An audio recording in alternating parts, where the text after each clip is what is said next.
Assalamualaikum warahmatullahi wabarakatuh. Perkenalkan, nama saya Darajatul Ulia. Saya adalah CGP Angkatan 3 Kabupaten Biren, Aceh. Kali ini saya akan membuat tugas saya, yaitu koneksi antar materi pengambilan keputusan sebagai pemimpin pembelajaran. Bagaimana pandangan Ki Hajar Dewantara dengan filosofi Pratap Triloka memiliki pengaruh terhadap bagaimana sebuah pengambilan keputusan sebagai seorang pemimpin pembelajaran diambil? Dari filosofi Pratap Triloka Ki Hajar Dewantara, seorang guru memiliki pengaruh dalam mengambil sebuah keputusan sebagai pemimpin pelajaran. Seorang guru harus bijaksana dalam mengambil sebuah keputusan. Untuk itulah, modul 3.1 pengambilan keputusan sebagai pemimpin pembelajaran sangat penting dipelajari oleh guru. Apabila seorang guru menghadapi dilema etika di kelas ataupun di sekolah, dapat menggunakan 4 paradigma, 3 prinsip berpikir, dan 9 langkah pengujian pengambilan keputusan. Bagaimana nilai-nilai yang tertanam dalam diri kita berpengaruh kepada prinsip-prinsip yang kita ambil dalam pengambilan suatu keputusan. Dalam pengambilan suatu keputusan sangat dipengaruhi oleh nilai-nilai yang tertanam dalam diri kita. Maka penting untuk memupuk nilai-nilai positif dalam diri kita yang nantinya akan menjiwai setiap keputusan yang kita ambil. Bagaimana kegiatan terbimbing yang kita lakukan pada materi pengambilan keputusan berkaitan dengan kegiatan coaching yang diberikan pendamping atau fasilitator dalam perjalanan proses pembelajaran kita, terutama dalam pengujian pengambilan keputusan yang telah kita ambil. Apakah pengambilan keputusan tersebut telah efektif? Masihkah ada pertanyaan-pertanyaan dalam diri kita atau pengambilan keputusan tersebut? Hal-hal itulah tentunya bisa dibantu oleh sesi coaching yang telah dibahas pada modul 2 sebelumnya. Coaching adalah keterampilan yang sangat penting dalam menggali suatu masalah yang sebenarnya terjadi, baik masalah dalam diri kita maupun masalah yang dimiliki orang lain. Dengan langkah coaching tirta, kita dapat mengidentifikasi masalah apa yang sebenarnya terjadi dan membuat pemecahan masalah secara sistematis.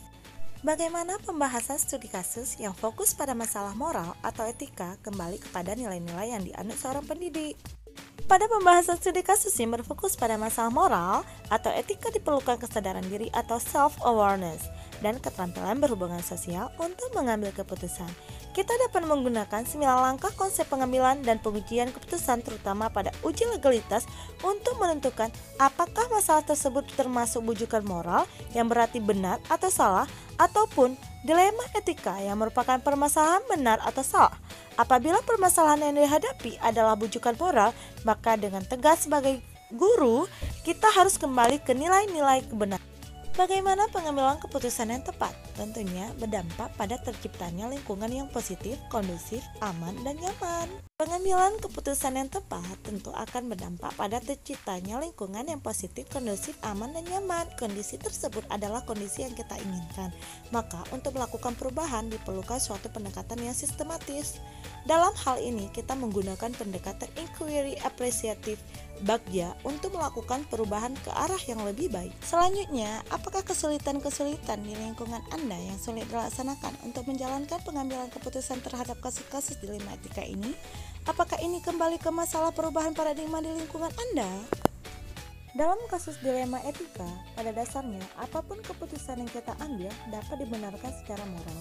Akan tetapi, perlu memperhatikan 4 paradigma dilema, 3 prinsip dalam pengambilan keputusan, dan juga 9 langkah pengujian pengambilan keputusan. Dan pada akhirnya, apakah pengaruh pengambilan keputusan yang kita ambil ini dengan pengajaran yang memerdekakan murid-murid kita?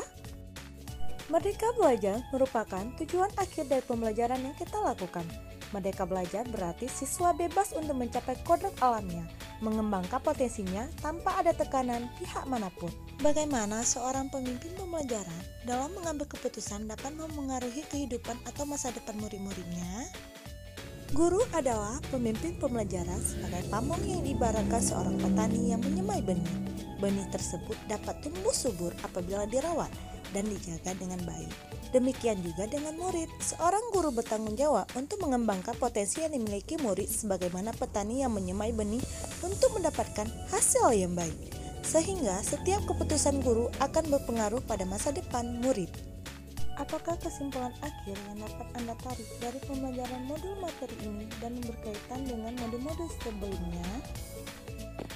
Kesimpulan yang didapat dari pembelajaran modul ini yang dikaitkan dengan modul-modul sebelumnya adalah 1. Pengambilan keputusan adalah suatu kompetensi atau skill yang harus dimiliki oleh guru dan harus berlandaskan kepada filosofi Ki Hajar Dewantara yang dikaitkan dengan sebagai pemimpin pembelajaran.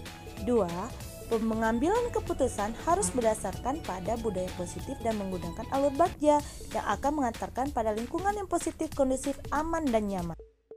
Untuk terwujudnya suatu profil pelajar Pancasila, dalam pengambilan keputusan, guru harus memiliki kesadaran penuh. Dan dalam perjalanan menuju profil pelajar Pancasila, juga guru harus mengikuti bagaimana 9 langkah pengambilan dan pengujian keputusan agar keputusan tersebut berpihak kepada murid demi terwujudnya Merdeka Belajar. Berikut adalah koneksi antar materi dengan modul-modul sebelumnya. Saya ucapkan terima kasih. Assalamualaikum warahmatullahi wabarakatuh.